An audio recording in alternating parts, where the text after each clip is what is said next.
Yard Out Troy back with Dig.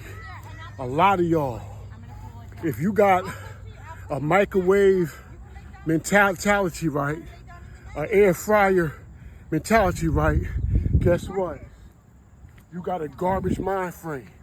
Your mind frame belong in this garbage can like this cup of coffee that I just got done with. A lot of y'all got an air fryer, microwave mentality mind frame, and that there belongs in the garbage. A mind frame like that belongs in the garbage. Definitely belongs in the garbage.